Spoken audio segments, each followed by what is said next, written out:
parcours de Ansu Fati continue de susciter beaucoup d'attention, non seulement en raison de son potentiel initial, mais aussi parce qu'il symbolise une période importante dans l'évolution récente du FC Barcelona. Les informations évoquant une possible levée de l'option d'achat par l'AS Monaco pour un montant estimé autour de 11 millions d'euros doivent être analysées avec calme, sans interprétation excessive.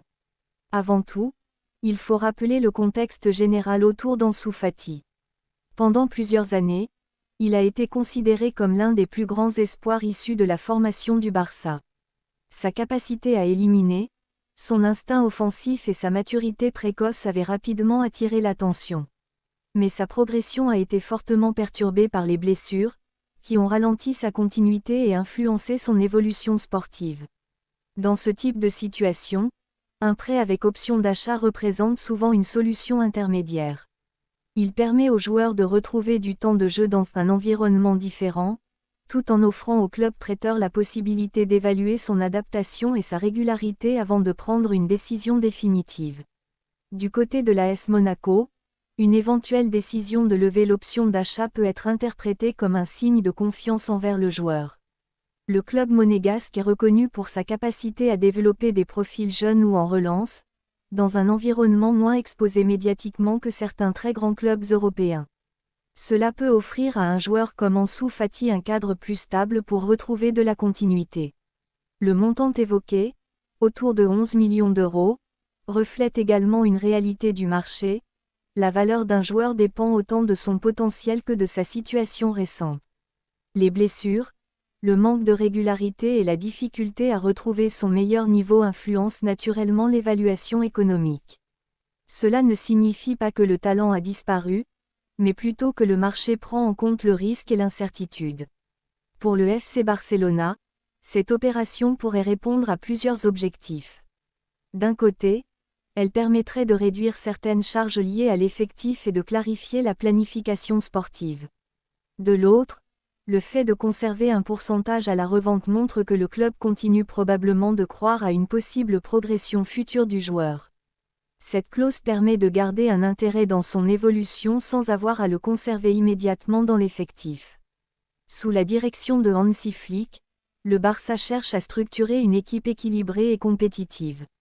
Dans ce contexte, chaque poste offensif est évalué en fonction du rendement immédiat et de la compatibilité tactique.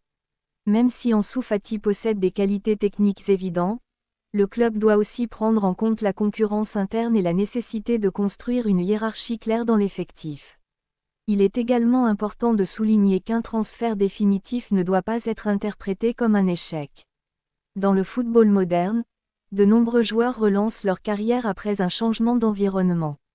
Certains ont besoin d'un contexte différent pour retrouver confiance, continuité et stabilité physique. Du point de vue du joueur, rejoindre définitivement un club où il peut avoir un rôle plus clair peut représenter une étape positive. La progression d'un footballeur ne suit pas toujours une trajectoire linéaire. Les périodes difficiles, notamment après des blessures importantes, nécessitent parfois du temps et un environnement adapté pour être dépassés. Un autre élément intéressant dans ce dossier est la stratégie du Barça concernant le pourcentage à la revente. Cette pratique est devenue fréquente dans le football moderne. Elle permet aux clubs de conserver un intérêt financier sur un joueur qu'ils estiment encore capable de progresser à moyen terme. Ainsi, la situation actuelle peut être vue comme une évolution logique pour toutes les parties. Monaco obtient potentiellement un joueur talentueux à un coût mesuré, le Barça sécurise une opération avec une perspective future, et Ansu Fati pourrait bénéficier d'une stabilité nouvelle pour reconstruire sa trajectoire sportive. Au final, ce dossier rappelle une réalité importante du football, le potentiel seul ne garantit pas une carrière linéaire. Les blessures, le contexte et les choix sportifs influencent profondément l'évolution d'un joueur. La question reste donc ouverte. Ansu Fati peut-il retrouver pleinement son niveau dans un environnement plus stable comme Monaco, ou son avenir restera-t-il toujours lié aux attentes immenses créées à ses débuts au Barça? Yeah.